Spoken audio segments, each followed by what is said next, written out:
And then should we move on to number 6, the mixed evidence about diagnosis and the nature of her problems?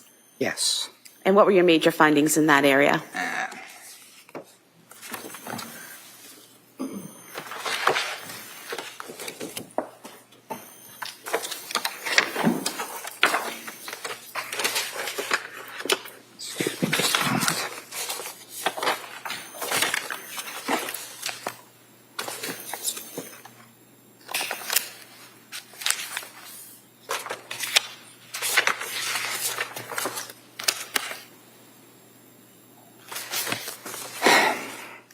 Over the course of the time that she was going through these experiences between mid-October and late January, she'd had a lot of providers offer a lot of diagnoses, and there were a lot of complicating considerations. So among some of the diagnoses that she'd been given were adjustment disorder with anxiety and depression, generalized anxiety disorder, major depressive disorder, bipolar disorder 2, postpartum depression, postpartum psychosis, post-traumatic stress disorder. That last one was not before January of 2023, but it's something that she has right now. And in addition to those diagnoses, which sort of implies that she has a disorder and she has symptoms, there were complicating factors. She had psychotropic medication with apparent adverse reaction. She had serious sleep deprivation over a 3-month period. She had between 5 and 8 months after the birth of her 3rd child.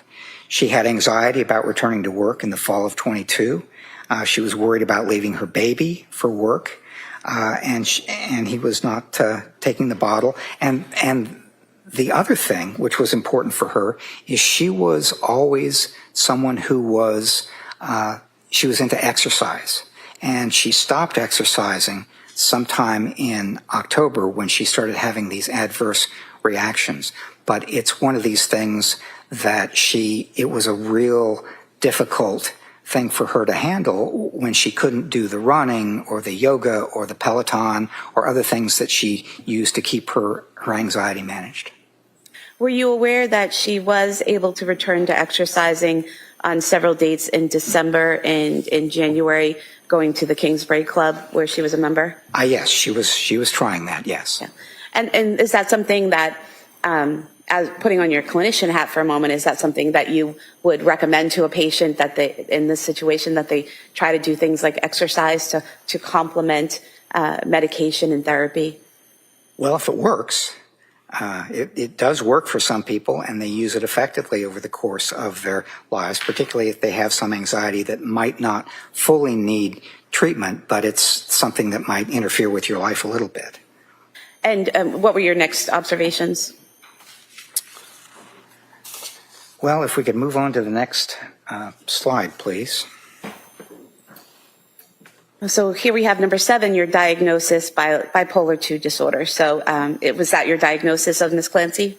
It was, and it was hard because of all the diagnoses in the records and all the symptoms that she experienced and so on. To make a diagnosis of bipolar disorder or bipolar 2 disorder, which is a kind of a less serious way of experiencing bipolar disorder, you have to have identifiable mood swings, and one is a period of depression, which she certainly had, but a period of depression, and that was something that made a big difference over a certain period of time in depressed symptoms and sadness and not having much or not having much motivation and things like that. But you also, for a bipolar diagnosis, need something where you have an identifiable period where the mood is much greater. It's much. One of the things that I might say is that one feels during a manic period, sort of high, jumpy, decreased need for sleep, racing thoughts, sort of flight of ideas, thinking really fast, excessive appetites for different kinds of things, not getting tired, feeling important and powerful, and things like that. And I was having a hard time finding something that looked like it was a manic episode. There were times when she felt, as she described it after the birth of different children, she felt good, she felt on top of the world, she felt really close to them, her husband and her kids, and so on. But it's also something that it didn't look like a manic episode so much as it looked like she was really feeling good and getting back into exercise and things like that. So it's one of those considerations where the thing that sort of gave me pause for a while in diagnosing a bipolar disorder is that I didn't see that manic episode. But what really convinced me is that she's been at Tewksbury now for more than 3.5 years. And the diagnosis of record at Tewksbury is bipolar disorder. And they are, as I read the records, very careful about what they prescribe and how much, and various other kinds of considerations. And one of the things that the records reflect is that when she was on some medication that's prescribed to help stabilize her mood, and it was discontinued for medical reasons, she had a kind of immediate response to that, which is to say, she noticed it, and that's a consideration as well. So I ended up with making a diagnosis of bipolar 2 disorder, which is a slightly less, not slightly, it's a less severe form of bipolar disorder. And doctor, why did you diagnose with bipolar 2 and not bipolar?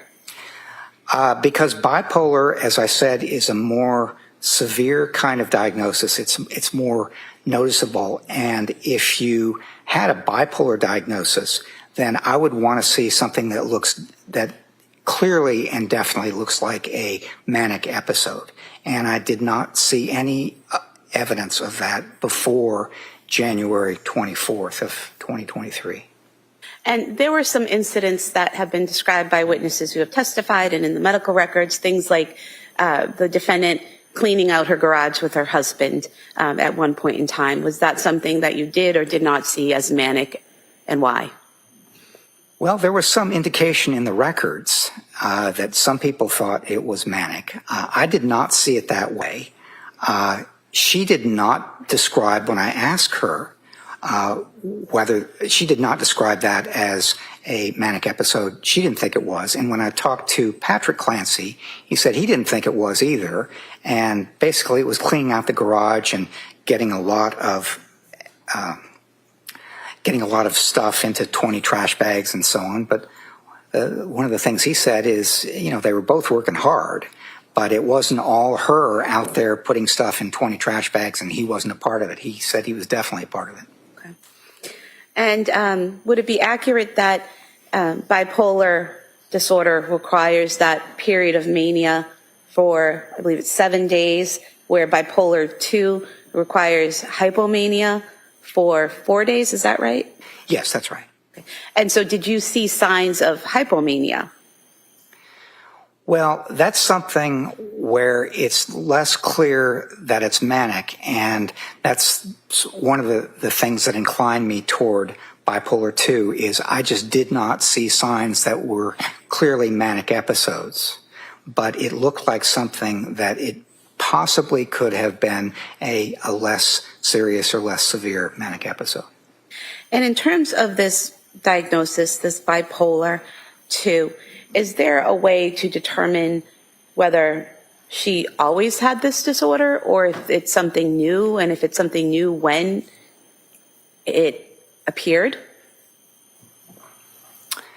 It's a disorder that typically comes on in adulthood.